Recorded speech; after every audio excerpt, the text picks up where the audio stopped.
Well, hello and welcome to this video tutorial on conducting a within subjects analysis of variance, or within subjects ANOVA. And so what we're going to be doing here is testing whether or not there are score differences across repeated measures on the same individuals, in this case at 4 separate occasions. And so what we have here in the data set is we have a small data set with data collected on 8 individuals at 4 different time points. And so within repeated measures designs, or in this case, so within subjects ANOVA, we want to have average scores collected on the same individuals at least 3 or more occasions. And so in this case, this could be, looking to see if exposing the same individuals to different types of learning strategies or different types of interventions, does it increase memory or retention of information here? And so in this case,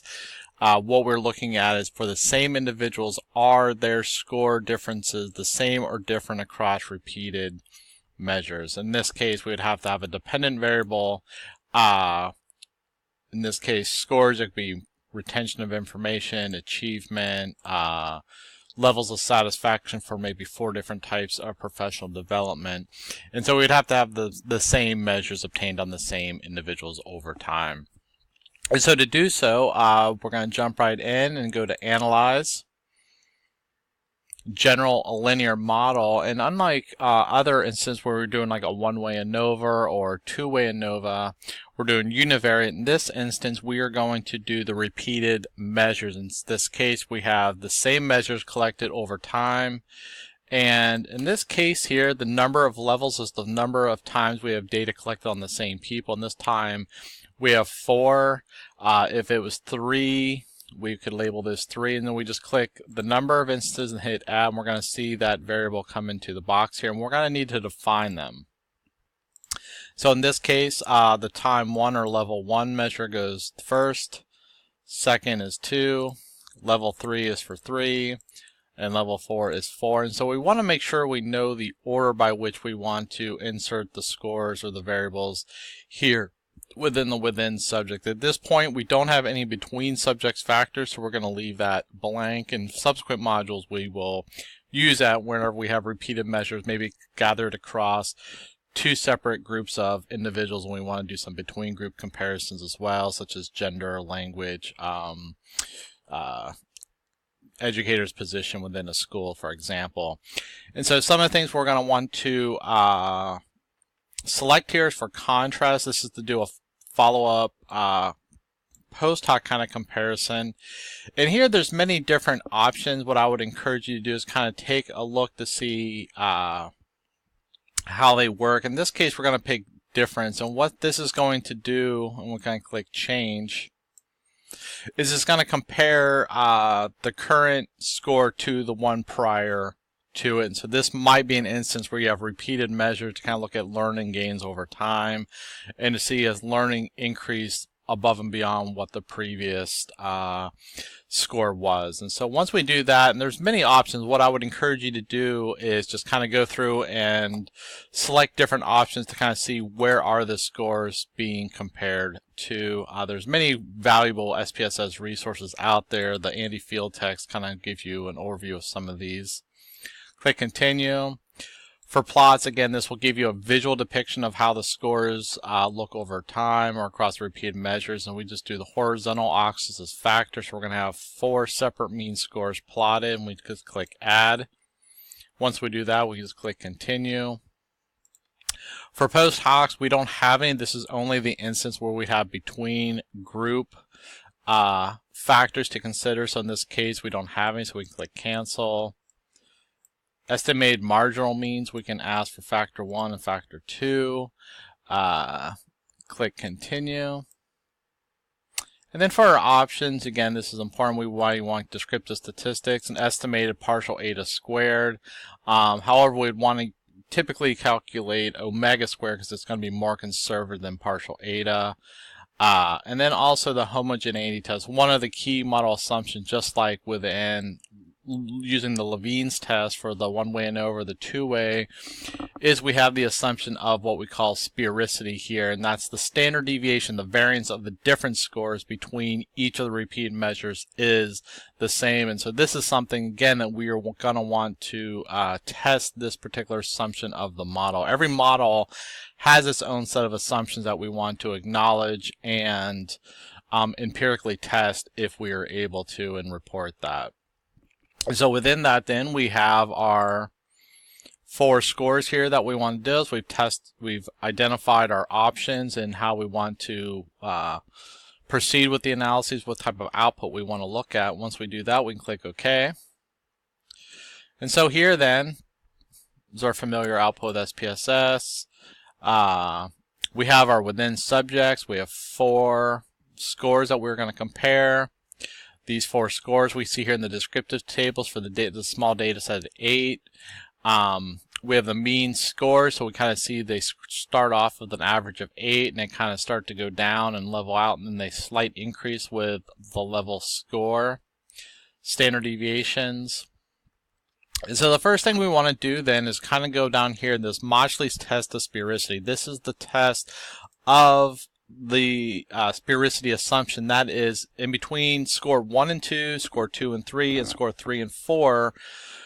We can calculate the difference of the scores there, and if we calculate the difference there, we can calculate what's the average difference between scores 1 and 2, scores 2 and 3, and 3 and 4. But we can also, whenever we have different scores, we can also calculate a standard deviation and variance. And so the assumption of that variance here is the assumption of sphericity, and the Mauchly test is used for that. Here we see the p-value is 0.047. If we round up to 0.05, we can see that there's some evidence that we have violated this assumption. And the greenhouse geyser, these are just some extra values. Here we want to see this values closer to 1 would indicate that we have met the assumption, but in this case here, we have slightly violated. So it doesn't mean we have to quit the testing, just means something we have to consider. We don't want to make an incorrect decision here. And so what we can do is go down to this test of within subjects effects here, and here's just like our regular ANOVA table, is if we've met the assumption here, if this value of 0.05 was greater than 0.05, we could stick within the sphericity assumption was met. And what we see here is that the F statistic's the same across. The only thing that's going to be different here is our degrees of freedom. And we have slightly different p-values here. And so if the sphericity assumption was assumed, we would see that we would reject the null and conclude that there's some evidence that these means are statistically significantly different. The greenhouse geyser, it's more of a conservative approach, lower degrees of freedom. We see here our p-value is 0.063. Here then we would find evidence in support of the null, meaning that it does not appear that the means differ statistically above and beyond just chance alone. That is acknowledged as being conservative. We use the Hohn-Felt statistic adjustment. We see here that's 0.048, and so here we have kind of a conundrum is what do we do here? If we use the greenhouse geyser, we're going to conclude that there's no differences. The Hohn-Felt, we would conclude that there are differences here, and we proceed with a follow-up test. One thing people have advocated, and this is talked about in the Andy Field text, is in such an instance, what you can do is take the average of the greenhouse and Felt-Hohn to come up with a p-value. So we add 0.048 plus 0.063 and then divide by 2, and I think our p-value would come out to 0.056, somewhere in there. That would lead us to conclude that there's no differences across these 4 set of scores. And so there we could quit, but also at the same time, you know, what does a p-value 0.05 mean in the world of null hypothesis testing? You know, with a larger sample size, for example, we might have a p-value less than that. One of the recommendations is to go up and use a multivariate test. If we use the P-as trace statistic, for example, our F statistics the same across, and here we have a p-value less than 0.05 is less than 0.01 even. And so essentially what this does, this would be the test statistic for a multivariate analysis of variance on ANOVA, looking at score differences across the vector of all four means. And we see that this is statistically significant. So this could be another guide to make decisions. So based off of this, combined with the questions that surround null hypothesis testing, we can conclude that there's enough evidence to suggest that the four means are not the same. And so we could go ahead and proceed with post hoc follow-up comparisons. And so here's our F statistic we'd report is the 3.79. We took the average here with a p-value of 0.056 or approximately. And so then we could go forward with our post hoc comparison. That's what this test of within subjects contrast is.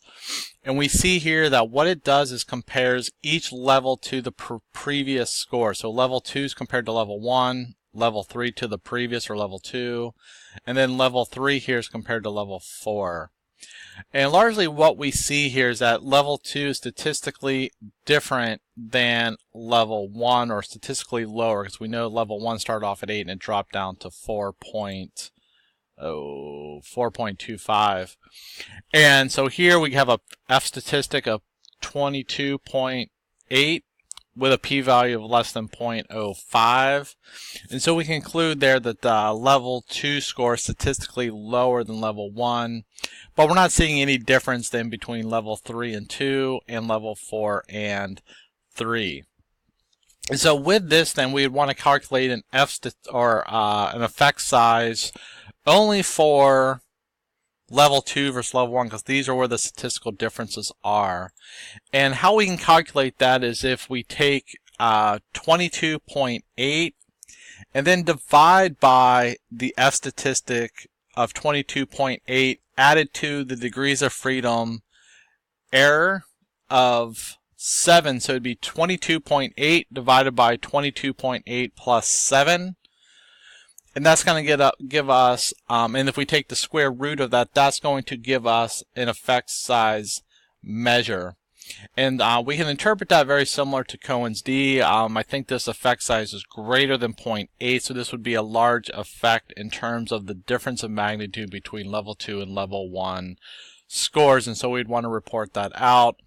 Likewise, partial 8 is here, but this is known to be a little bit more liberal, and so we could calculate omega square, which is in the Andy Field text. I believe it's on page 479 and 480.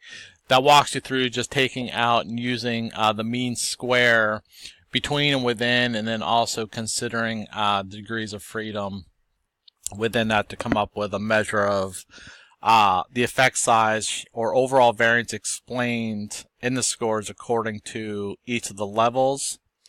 And then we also would have then an individual effect size for the characterized difference between level 2 and level 1 scores.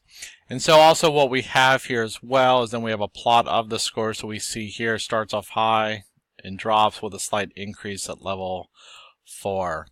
And so again, the purpose of this module is to walk you through the repeated subjects ANOVA, or also within subjects, where we're comparing the same group of individuals and their score differences taken across 3 or more occasions. In this case, we had scores collected at 4 different time points for the individuals.